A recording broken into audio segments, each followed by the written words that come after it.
आज हम ओसी का एक मोस्ट इम्पॉर्टेंट क्वेश्चन पर डिस्कस करेंगे जो कि हमारे बोर्ड एग्जाम में बार बार ये क्वेश्चन पूछा जाता है। तो आप वीडियो को पूरी देखें तो आपको इजीली अंडरस्टैंड होगा। तो चलते हैं हम अपनी टॉपिक पर। Henry fuels 14 principles of management.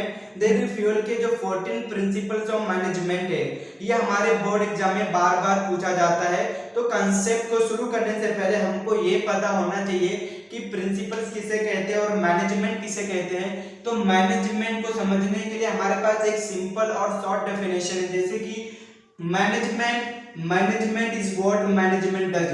Management वो है जो मैनेजमेंट का काम करता है। या दूसरा डेफिनेशन ये है कि management is a art of getting things done through other. Management एक कला है जिसे हम यूज करके हम दूसरे से काम करवाते हैं। और principles means guideline. Principles means क्या होता है? गाइडलाइन। देखिए, और इस क्वेश्चन का आंसर लिखने से पहले हमें हेनरी फ्यूल के बारे में थोड़ी बातें आपको लिखना पड़ेगा, जो कि हमारे बोर्ड एग्जाम में ऑब्जेक्टिव में बार बार पूछा जाता है। बस थोड़ा बहुत आपको बातें ध्यान में रखना है। जैसे कि हेनरी फ्यूल कौन थे? तो हेनरी फ्यूल जो है एक इंजीनियर था। वह फ्रेंच के माइनिंग कंपनी में काम किया करते थे। He has a successful manager. वो एक बहुत बड़ा सक्सेसफुल मैनेजर था। After conducting many experiment and observation he developed 14 principles of management. और उस 14 प्रिंसिपल्स ऑफ मैनेजमेंट को एक फेमस बुक्स में उसको एक्सप्लेन किया गया। उस फेमस बुक्स का नाम था, उस फेमस बुक्स का नाम क्या है? General industrial and administration. उस फेमस बुक्स का क्या नाम है? General industrial and administration. तो हेनरी फ्यूल के इस कंट्रीब्यूशन से, मैनेजमेंट थॉट में कंट्रीब्यूशन करने की वजह से उन्हें एक नाम दिया गया। उनको एक नाम से वो फेमस हुए। उनका नाम क्या पड़ा? Father of modern management. Henry fuel को फादर ऑफ मॉडर्न मैनेजमेंट भी कहा जाता है। ये आपको इतनी बातें आपको ध्यान में रखना है जो कि आपके ऑब्जेक्टिव में पूछा जाएगा कि 14 प्रिंसिपल्स ऑफ मैनेजमेंट किस फेमस बुक्स में एक्सप्लेन किया गया। तो आपको ध्यान में रखना है general industrial and administration. Henry Fayol is also known as father of modern management. दो ऑब्जेक्टिव यहां से तैयार होते हैं। देखिए, पहला प्रिंसिपल क्या है? Principles of division of work. ये जो है अपने नेम से ही क्लियर है कि ये क्या कहना चाहता है। देखिए, आपके ऑर्गेनाइजेशन और आपके कंपनी का total work should be divided into small part and different kinds, and each and every part should be assigned to different employee as per their skill, as per their knowledge, as per ability, as per capability। तो इससे क्या होगा? आपके organisation के अंदर efficiency create होगा और आपके कंपनी के अंदर स्पेशलाइजेशन क्रिएट होगा, जो कि आपके एम्प्लॉय का प्रोडक्टिविटी लेवल क्या होगा? इंक्रीज होगा एट मिनिमम कॉस्ट पे। सपोज आपके कंपनी का ये टोटल वर्क है, ये आपके कंपनी का टोटल वर्क है। इस टोटल वर्क को क्या करना है? आपको डिवाइड करना है स्मॉल पार्ट्स में, और हर एक पार्ट को डिफरेंट एम्प्लॉय को ये जॉब असाइन करना है, जो इस फील्ड में, उस जॉब में क्या हो? माहिर हो, एक्सपर्ट हो, उसको काम करने में उसकी काबिलियत हो। तो इससे क्या होगा? आपके कंपनी के अंदर स्पेशलाइजेशन क्रिएट होगा, जिससे आपकी कंपनी का प्रोडक्टिविटी लेवल इंक्रीज होगा और आपका गोल अचीव हो जाएगा। सपोज जैसे कि कोई मार्केटिंग में बेस्ट है, मार्केटिंग में काम करने का वो बेटर है, तो उसको मार्केटिंग का जॉब देना चाहिए। अगर किसी को आईटी के बारे में बहुत नॉलेज है, एक्सपीरियंस बनता है, माहिर है, तो उसे आईटी का जॉब देना चाहिए। सब मतलब right person for the right job. हर इंसान को वो जॉब दीजिए, वो काम असाइन कीजिए जिसमें वो एक्सपर्ट हो, जिसमें वो क्या हो? माहिर हो। लेकिन और एक छोटा सा एग्जांपल आप ध्यान में रखिए। देखिए, हम जब पहली क्लास या सेकेंड या थर्ड क्लास में पढ़ते थे तो एक टीचर आता था। वो टीचर क्या करता था? सारे सब्जेक्ट को पढ़ाता था। वो Hindi, math, science, history, geography सारे सब्जेक्ट को पढ़ाता था। लेकिन जैसे जैसे हमारी क्लास बढ़ती गई, जैसे हम 7, 8, 9, 10 में आएंगे तो हमने देखा हर एक सब्जेक्ट के लिए अलग अलग टीचर होने लगे। हिंदी के लिए अलग टीचर है, इंग्लिश के लिए अलग टीचर है, मैथ्स के लिए अलग टीचर है, साइंस के लिए अलग टीचर है। तो ऐसा क्यों किया जा रहा कि जो टीचर हिंदी पढ़ाने में एक्सपर्ट हो उसे हिंदी का जॉब देना चाहिए, जो टीचर इंग्लिश पढ़ाने में काबिलियत रखता है उसे इंग्लिश का जॉब देना चाहिए। तो इससे क्या होता है कि आपके उस टीचर के अंदर क्या होता है, स्पेशलाइजेशन क्रिएट होता है, और स्पेशलाइजेशन क्रिएट होने से वो अच्छी तरीके से अपने काम को परफॉर्म कर सकता है। लेकिन अगर आप डिग्री कॉलेजेस में देखेंगे तो एक जैसे कि इकोनॉमिक्स सब्जेक्ट है, उस इकोनॉमिक सब्जेक्ट को पढ़ाने के लिए 2-3 टीचर्स आपको मिलेंगे। तो वहां पे क्या होगा, चैप्टर वाइज डिवाइड किया जाएगा कि जो चैप्टर में जो टीचर एक्सपर्ट है वो टीचर क्या करेगा, उस सब्जेक्ट उस टॉपिक को टीच करेगा। या दूसरा टीचर दूसरे टॉपिक में एक्सपर्ट है तो उस टॉपिक को दिया जाएगा पढ़ाने के लिए। तो इससे क्या हो रहा है, आपके कंपनी के अंदर, आपके ऑर्गेनाइजेशन के अंदर क्या होगा, इफिशिएंसी बढ़ती है और इट क्रिएट स्पेशलाइजेशन, जो कि हेनरी फ्योल यही चाहते थे कि आपके कंपनी के अंदर स्पेशलाइजेशन क्रिएट होना चाहिए, जिससे आपके कंपनी का जो प्रोडक्टिविटी लेवल क्या होगा, इंक्रीज हो जाएगा एट मिनिमम कॉस्ट पे। दूसरा पॉइंट क्या हमारे पास, principles of authority and responsibility. देखिए अथॉरिटी एंड रेस्पॉन्सिबिलिटी का मतलब समझने से पहले हमें अथॉरिटी और रेस्पॉन्सिबिलिटी का मतलब मीनिंग पता होना चाहिए। जैसे कि अथॉरिटी मीन्स पावर या right to take decision. Authority क्या है, एक तरह का पावर है जो हमको डिसीजन लेने में हेल्प करता है। दूसरी बात responsibility, responsibility is a obligation to perform a task within a given time, कि आपको जो रिस्पॉन्सिबिलिटी दिया गया है, जो आपको जिम्मेदारी दिया गया है, उस काम को आप गिवन टाइम पे क्या कीजिए, उसे कंप्लीट कर दीजिए। उसको हम समझने के लिए एक एग्जांपल लेते हैं। सपोज आपके पापा का एक छोटा सा ऑफिस है, जो कि आपके पापा उस ऑफिस को प्रॉपर तरीके से मैनेज करते हैं, कंट्रोल करते हैं, देखभाल करते हैं, और उस ऑफिस में 10 to 20 एम्प्लॉय क्या करते हैं, काम करते हैं।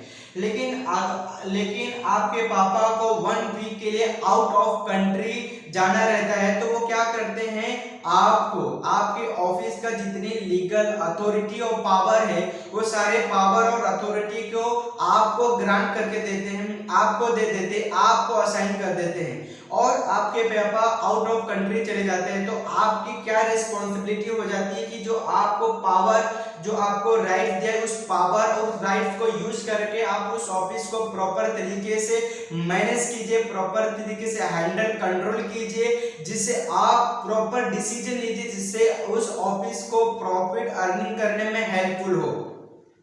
राइट, सपोज एक एग्जांपल है, जैसे कि प्रोडक्शन लेवल के मैनेजर ने अपने एक सीनियर एम्प्लॉय से बुलाया और उसे कहा कि आपको 100 यूनिट प्रोड्यूस करना है 1 वीक के अंदर।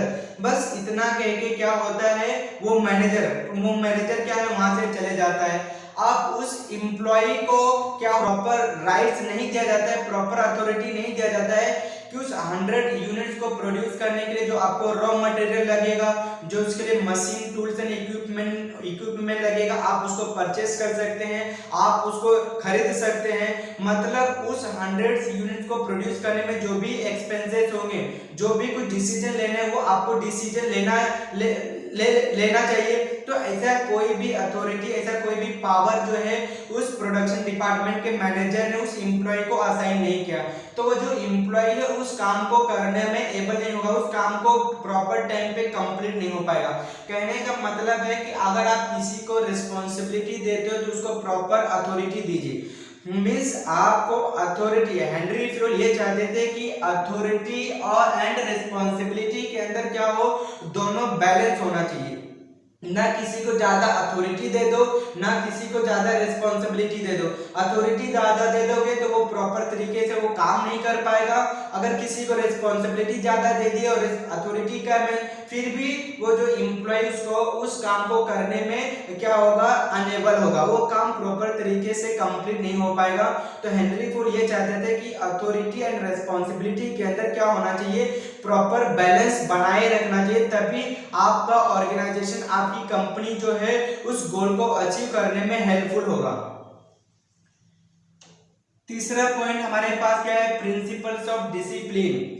मीन्स आपके ऑर्गेनाइजेशन के अंदर जितने सारे रूल्स रेगुलेशन जो पॉलिसी है वो टॉप लेवल से लेके लोअर लेवल तक सभी लोग क्या करें, उसको फॉलो करें, उसको ओबे करें। सभी लोग कंपनी के जितने सारे रूल्स एंड रेगुलेशन सभी उसको रेस्पेक्ट करें, उसको ओबे करें। सिर्फ लोअर लेवल के लिए वो रूल्स एंड रेगुलेशन नहीं होते, टॉप लेवल को भी फॉलो करना है और लोअर लेवल को भी, और सुपीरियर और सबऑर्डिनेट सभी को, each and every employee in the organisation के अंदर सभी को रूल्स एंड रेगुलेशन को क्या फॉलो होना चाहिए। अगर आपकी कंपनी जो है डिसिप्लिन में काम करती है, सारे रूल्स एंड रेगुलेशन को फॉलो करके काम करती है, तो आपकी कंपनी जो है गोल को अचीव करने में इजीली होगा, जिससे आपकी कंपनी जो ग्रोथ एंड डेवलप इजीली होगा आपके लिए।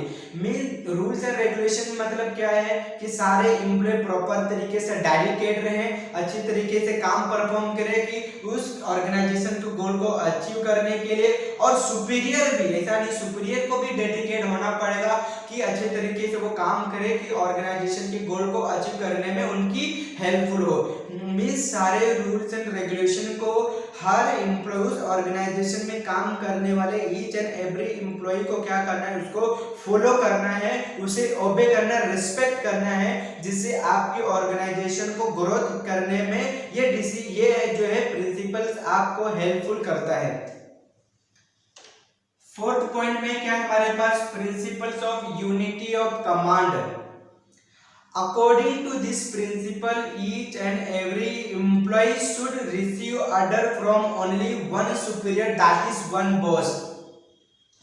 आपके कंपनी के अंदर जितने सारे एम्प्लॉय हैं उनको ऑर्डर सिर्फ एक सुपीरियर, एक बॉस से ही मिलना चाहिए। अगर आपके कंपनी में एक बॉस का ही ऑर्डर आप फॉलो करते हैं तो आपके कंपनी में सारे एम्प्लॉय जो है वो कंफ्यूज नहीं होंगे, मिसअंडरस्टैंडिंग नहीं होगा, वो अपने काम को करने में प्रॉपर काम करेंगे, प्रॉपर टाइम पे कंप्लीट करेंगे। यहाँ किसी भी तरह की कंफ्यूजन और कॉन्फ्लिक्ट अराइज नहीं होगा जब आपके एम्प्लॉय को सिर्फ एक बॉस से ही ऑर्डर देता है, उसको फॉलो करने को मिलता है। लेकिन अगर आपके कंपनी के अंदर जो है कमांड जो है मोर देन वन बॉस से मिलना चालू हो गया, मतलब यहाँ पे ऑर्डर जो है दो बॉस ग्रांट करना चालू करते हैं, तो इससे क्या होगा, आपके एम्प्लॉय क्या होंगे, कंफ्यूज होंगे, मिसअंडरस्टैंडिंग होगा, किसी ऑर्डर को क्या किया जाए, फॉलो किया जाए, किसी ऑर्डर को ड्रॉप किया जाए। तो यहाँ पे क्या होगा, आपके ऑर्गेनाइजेशन के अंदर कंफ्यूजन और मिसअंडरस्टैंडिंग अराइज होगा, जिससे आपका जो काम है प्रॉपर टाइम पे क्या होगा, कंप्लीट नहीं हो पाएगा। तो इससे क्या है कि हमारे कंपनी में जो है, हमारे कंपनी में एक बॉस होना चाहिए जो कि वो सारे एम्प्लॉय को क्या करे, ऑर्डर दे, सारे एम्प्लॉय को क्या करे, वो ऑर्डर दे, जिससे आपके कंपनी के अंदर किसी भी तरह का कंफ्यूजन नहीं होना चाहिए।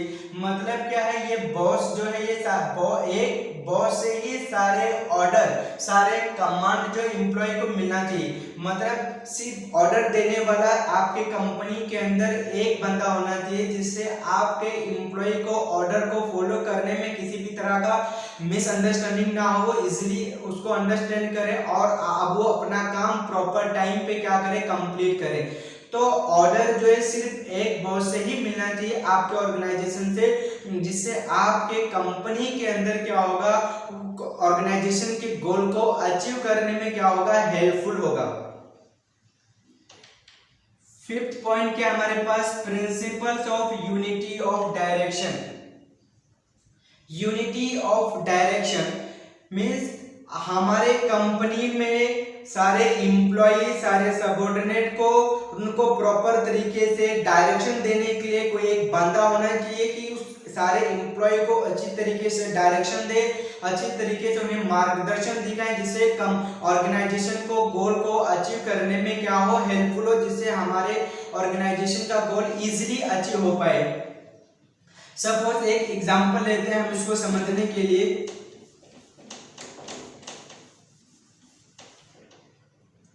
सपोज कोई एबीसी लिमिटेड कंपनी है। ये कंपनी दो प्रोडक्ट में डील करती है। एक प्रोडक्ट बनाती है कार और दूसरा प्रोडक्ट बनाती है बाइक। एबीसी लिमिटेड दो प्रोडक्ट में डील करती है, कार और बाइक दो प्रोडक्ट मैन्युफैक्चर करती है। देखिए कार और बाइक आपस में दोनों जो प्रोडक्ट है दोनों में क्या है, यूज डिफरेंट है। कार का अपना खुद का एक मार्केटिंग होता है, कार का अपना खुद का उसका जो डिसीजन है उसका खुद का अलग प्लानिंग है। उसी तरह बाइक का अपना खुद का एक प्लानिंग है, उसका अलग अपना मार्केटिंग है, उसका अलग अपना एनवायरनमेंट है। तो अगर इसके लिए कोई एक बंदे को अपॉइंटमेंट कर दिया जाए कि ये दोनों कार एंड बाइक को दोनों को मैनेजमेंट करे, दोनों को कंट्रोल करे, कि जिससे आप उस ऑर्गेनाइजेशन के गोल को अचीव कर पाए। तो यहाँ पे अगर एक बंदा दोनों कार एंड बाइक को दोनों प्रॉपर तरीके से कंट्रोल करेगा, मैनेज करेगा, तो यहाँ पे क्या होगा, वो दोनों काम में क्या होगा, ओवरलैपिंग होगा, मिसअंडरस्टैंडिंग होगा दोनों काम के लिए। तो हेनरी फ्यूल ने क्या कहा कि आप दोनों के लिए, कार एंड बाइक दोनों के लिए क्या कीजिए, एक डिपार्टमेंट क्रिएट कर दीजिए, दोनों का एक सेपरेट ग्रुप बना दीजिए। तो इसके लिए एक हेड बना दीजिए और इसके लिए भी एक हेड बना दीजिए। इसके लिए भी एक वन प्लान होना चाहिए, इसके लिए भी एक वन प्लान होना चाहिए। मतलब क्या होना चाहिए कि हर एक डिपार्टमेंट के लिए, हर एक यूनिट्स के लिए, हर एक ब्रांच के लिए अलग अलग हेड होना चाहिए, अलग अलग प्लान होना चाहिए। तो इस कार डिपार्टमेंट के लिए एक प्रॉपर हेड डिपार्टमेंट बना देना चाहिए, इसके अंदर एक प्लानिंग होना चाहिए। तो इस कार डिपार्टमेंट में जितने सारे एम्प्लॉय या लेबर काम कर रहे हैं, इसके अंदर इस डिपार्टमेंट का जो हेड ऑफ पर्सन रहेगा, जो इस पर्सन का जो टीम लीडर होगा इस डिपार्टमेंट का, वो सारे एम्प्लॉय को क्या करे, उस तरह से डायरेक्शन दिखाए, उस कंपनी को उस तरह गाइड करे कि उस कंपनी के गोल को अचीव करने में क्या हो, इजीली कंपनी का गोल अचीव कर पाए हम। उसी तरह बाइक के केस में भी है कि इस बाइक के केस में जो हेड ऑफ पर्सन होगा इस डिपार्टमेंट का, बाइक के जो हेड ऑफ डिपार्टमेंट का जो पर्सन होगा, उस एम्प्लॉय, उस लेबर, उस डिवीजन में जितने सारे एम्प्लॉय काम करने वाले हैं, वो सारे एम्प्लॉय को इस तरह से डायरेक्शन दे, उस तरह उनको गाइड करे कि जिससे कंपनी के ऑब्जेक्टिव को गोल जो है इजीली अचीव कर पाए हम। मतलब क्या है कि all the efforts of member and employee must be directed under one direction, therefore it help to achieve common goal, जिससे हम ऑर्गेनाइजेशन के कॉमन गोल को क्या कर पाए, अचीव कर पाए। और एक एग्जांपल और हम लेते हैं। सपोज एक कॉलेज है, उस कॉलेज में 3 स्ट्रीम है, साइंस का भी स्ट्रीम है, कॉमर्स का और आर्ट्स का। तो अगर ये तीनों स्ट्रीम को कोई एक पर्टिकुलर पर्सन इसको मैनेज करेगा तो प्रॉपर तरीके से मैनेज नहीं कर पाएगा।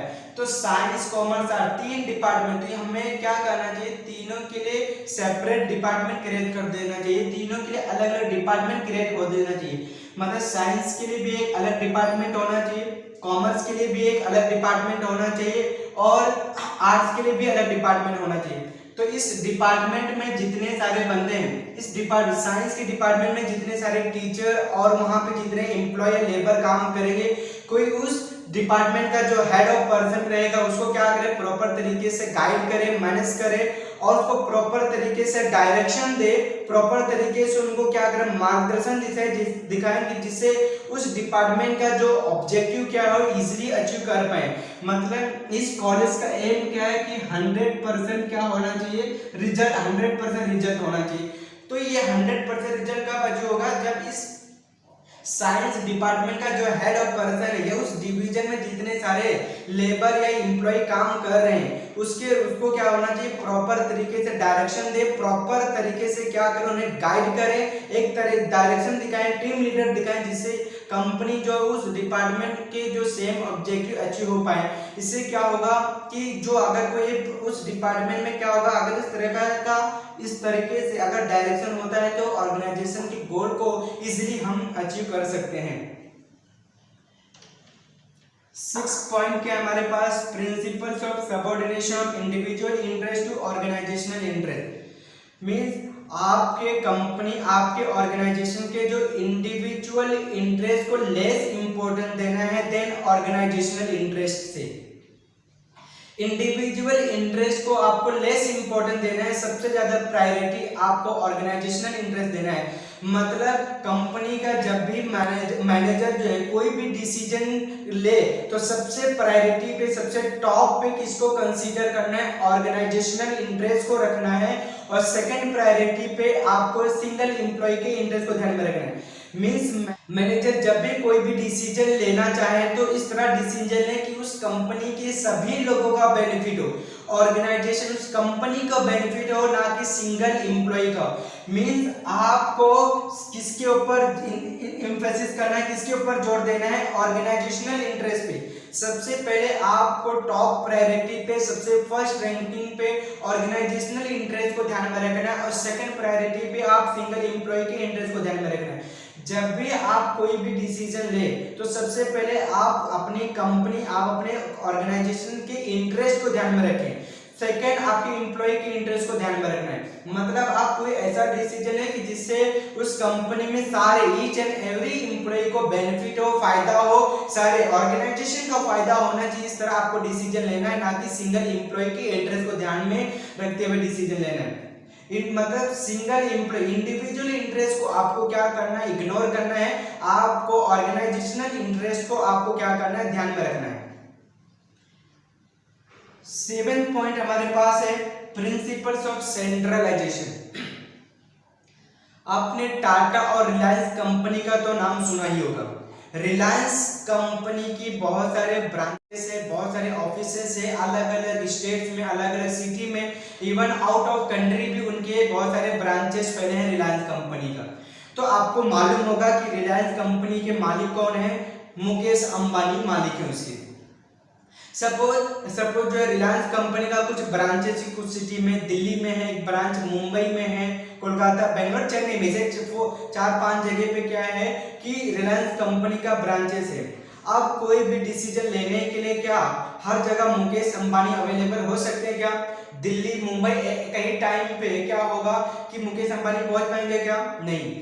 इससे क्या होगा, हमारे कंपनी का डिसीजन डिले होगा और हमारी कंपनी में प्रॉपर टाइम पे काम नहीं हो पाएगा। तो यहाँ पे क्या होता है कि मुकेश अंबानी ने हर टाइम, हर समय पे एक ही कंपनी में, अलग अलग कंपनी में विजिट नहीं कर पाएंगे।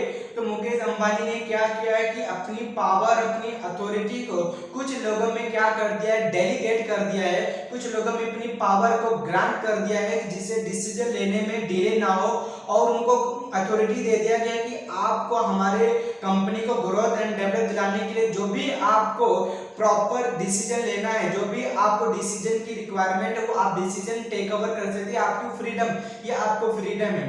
तो यहाँ पे मुकेश अंबानी जो डिसीजन पावर को जो ग्रांट कर रहे हैं, तो ये किसके अंदर आ जाता है, वो डिसेंट्रलाइजेशन के अंदर आ जाता है, डिसेंट्रलाइजेशन के अंदर आएगा।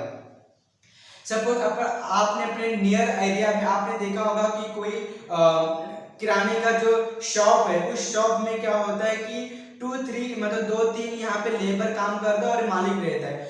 तो उस शॉपकीपर जो है उस किराने का दुकान में जो भी कुछ डिसीजन लेना है, जो भी कुछ उसको मैनेजमेंट करना है, कंट्रोल करना है, वो सिर्फ अकेले ही करता है। वो प्रॉपर तरीके, वो अपनी ही उस शॉप में प्रॉपर शॉप को ही मैनेज करता है, कंट्रोल करता है। तो अगर कोई उस तरह का मैनेजमेंट कंट्रोल करता है तो वो किसके अंदर आ जाता है, सेंट्रलाइजेशन। मतलब क्या है कि जब आपके कंपनी का साइज लार्ज होता है, आपकी कंपनी बहुत बड़ी कंपनी होती है, बहुत बड़ी एक्सपांशन कंपनी होती है, तो वहां पे जो है डिसीजन पावर को डेलीगेट कर दिया जाता है। तो वो किसके अंदर आ जाता है, वो डिसेंट्रलाइजेशन के अंदर आ जाता है।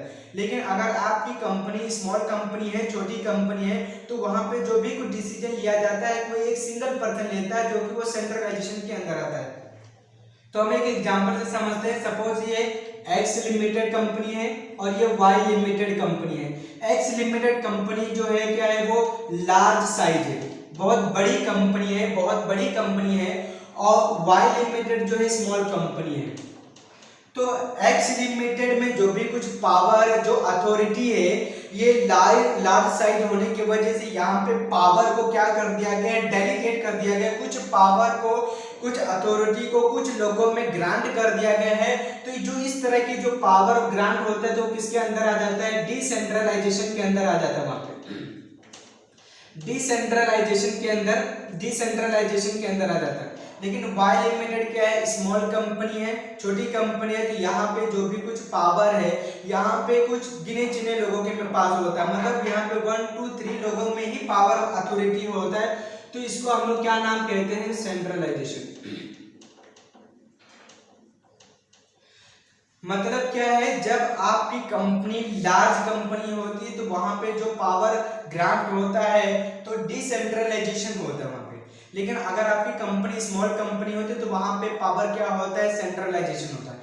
तो हेनरी फ्योर्ड ने क्या कहा कि आपको सेंट्रलाइजेशन और डिसेंट्रलाइजेशन को प्रॉपर तरीके से बैलेंस करना है, उनका प्रॉपर तरीके से कॉम्बिनेशन करना है आपके कंपनी के अंदर, अकॉर्डिंग आपके कंपनी का साइज क्या है और आपकी कंपनी का नेचर क्या है। मींस सेंट्रलाइजेशन और डिसेंट्रलाइजेशन को प्रॉपर तरीके से कंबाइन करके यूज करना है अकॉर्डिंग आपके कंपनी के साइज और आपके कंपनी के नेचर के अकॉर्डिंग। अगर ये वीडियो आपको इंफॉर्मेटिव लगा है तो आप हमारे चैनल को लाइक, शेयर एंड सब्सक्राइब करें और बेल आइकन को जरूर प्रेस करें, जिससे आप हमारे वीडियो का नोटिफिकेशन सबसे पहले आपको मिले। तो आप यहाँ तक तैयारी कीजिए और हम मिलते हैं अपनी नेक्स्ट वीडियो में।